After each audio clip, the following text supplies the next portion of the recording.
C'est ce que j'ai noté sur le dessin. Hein, mais malheureusement, hein, les images ne passent pas. Donc, bien aimé, voilà ce que l'intercesseur doit reconnaître. C'est ce que l'intercesseur doit retenir quand je rentre dans la présence de Dieu. Bien aimé, le désir de mon cœur ce matin, c'est d'essayer de vous placer devant la ville de Saint-Étienne. Voyez les 400, peut-être les 400-500 000 habitants de la ville de Saint-Étienne. Je ne sais pas combien, c'est à peu près, c'est ça, hein? 170, non, j'ai ajouté beaucoup là. J'ai multiplié par et les environs. Hein? Donc je crois que c'est les environs qui fait 400 là. J'aimerais vous placer, bien aimé, devant notre département, le département de la Loire. Le Seigneur a besoin des hommes, le Seigneur a besoin des sentinelles qui peuvent sonner de la trompette la nuit, les sentinelles qui peuvent sonner de la trompette le jour, les sentinelles qui vont sonner de la trompette au coucher du soleil. Dieu a besoin des hommes et des femmes qui vont être comme l'œil de Dieu, qui vont être comme la bouche de Dieu sur la ville de Saint-Étienne. Amen. Amen. Le Seigneur a besoin de nous. Le Seigneur a besoin de toi. Le Seigneur a besoin de ta prière pour changer les choses. Tant de fois on dit, mais on ne voit rien de changer. La ville a été toujours la même. Rien n'a changé dans la ville. Mais j'aimerais vous dire ce matin que dans le nom de Jésus, c'est du mensonge. C'est du mensonge. Simplement parce que Dieu n'a pas encore trouvé un homme et une femme avec un cœur disposé pour partager avec lui le fardeau de la ville. Est-ce qu'il peut le trouver ce matin au milieu de nous? Est-ce qu'il peut le trouver ce matin au milieu de nous? Je cherche un homme, a dit le Seigneur.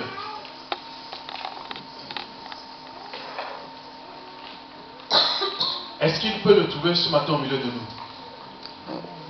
Je bénis Dieu pour le passage de notre sœur la dernière fois. Et il y avait des personnes qui se sont engagées à intercéder. Mais mon message, bien aimé, croyez-moi, je ne veux pas prêcher pour prêcher. Mais j'aimerais qu'on va dans le concret. Qu'on va c'est-à-dire sur le terrain du concret. J'ai l'habitude de dire, je ne suis pas un théoricien. C'est ça, hein? Non, théoricien, c'est-à-dire quelqu'un qui parle, mais qu'on ne voit pas la suite. Non, je suis un homme de pratique. Si je parle de la prière, on doit prier. Je parle du jeûne, on doit jeûner. Je parle de veiller, et bien on doit veiller et prier. Parce que ça ne sert à rien. J'ai dit la dernière fois à l'église de Grenoble, les églises en France n'ont plus besoin des enseignants, n'ont plus besoin des enseignements. Les chrétiens sont gavés des enseignements. Mais ce qui tue l'église, c'est parce qu'il manque la pratique. C'est ce qui manque aux églises. C'est ce qui manque aux enfants de Dieu. La pratique de la parole.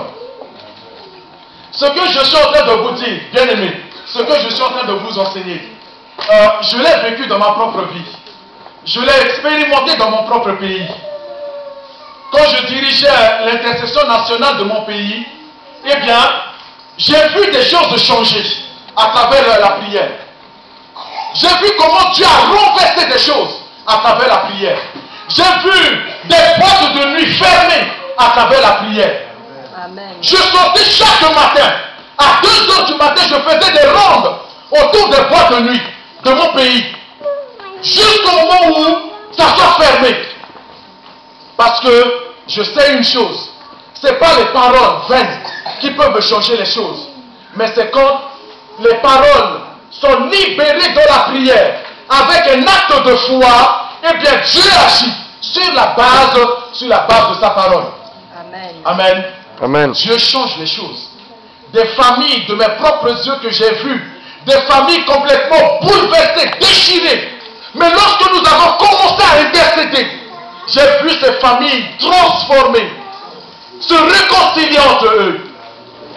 Si tu veux que ta famille, le foyer, les choses changent, bien aimé, la solution ne viendra pas d'ailleurs. Mais la solution est ici. Voilà la solution. La solution viendra ici. C'est ici la solution. La clé de toutes choses, c'est ici. La clé du succès, c'est ici. La clé de la réussite, c'est ici. Quand je suis dans cette position, assis dans les lieux célestes en Jésus-Christ, je suis dans sa présence. Je change avec lui. Comme il a dit à Abraham, pourrais-je lui cacher ce que j'allais faire à Sodome? Il a révélé son cœur à Abraham. Dieu cherche ce matin quelqu'un avec qui il peut révéler son cœur, où il peut partager son cœur, où il peut partager ses émotions. Je me souviens, en 1991, lorsque j'ai commencé l'intercession, bien aimé, je n'ai jamais voyagé, je n'ai jamais pris l'avion dans ma vie. La seule fois où j'ai pris l'avion, c'est pour venir ici en France. Mais j'étais dans ma chambre. Nous étions 4 en train d'intercéder. Vous savez que à Somalie, on dit en Somalie, il y avait de la guerre là-bas. Je n'ai jamais été en Somalie.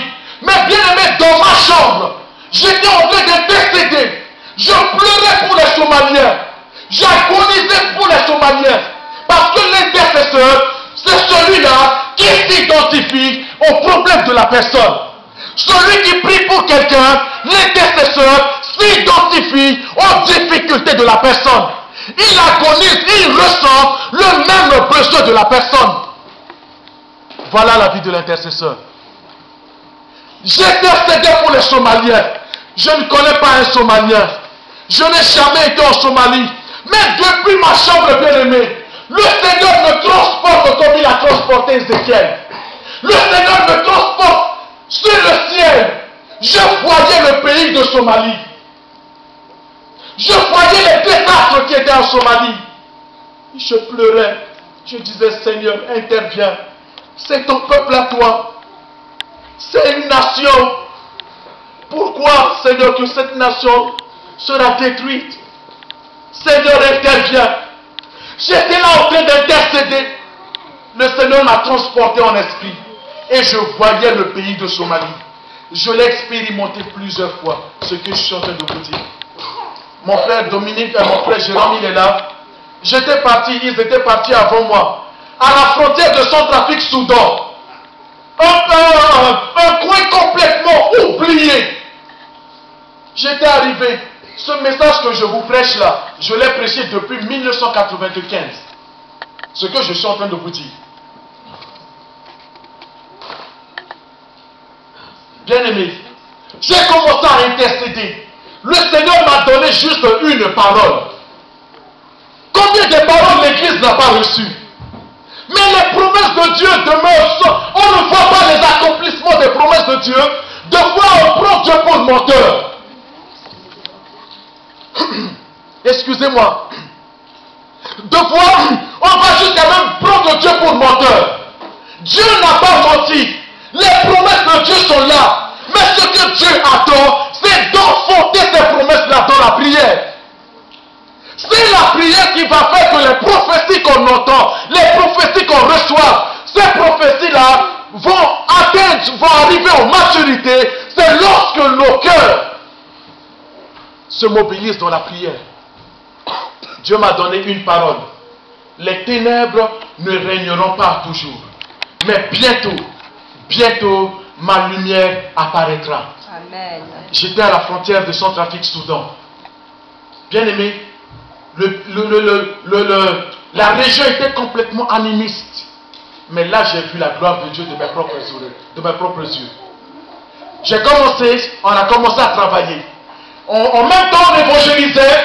En même temps, la nuit, je ne dormais pas. À l'époque, j'avais 21 ans. Hein. Aujourd'hui, je vais avoir 38 ans. Bientôt, j'aurai 38 ans. À l'époque, j'avais 21 ans. Quand j'étais parti. En même temps, j'évangélisais. La nuit, je ne dormais pas. À minuit, je suis debout jusqu'à 4 h du matin. 5 h, je suis à l'intercession avec les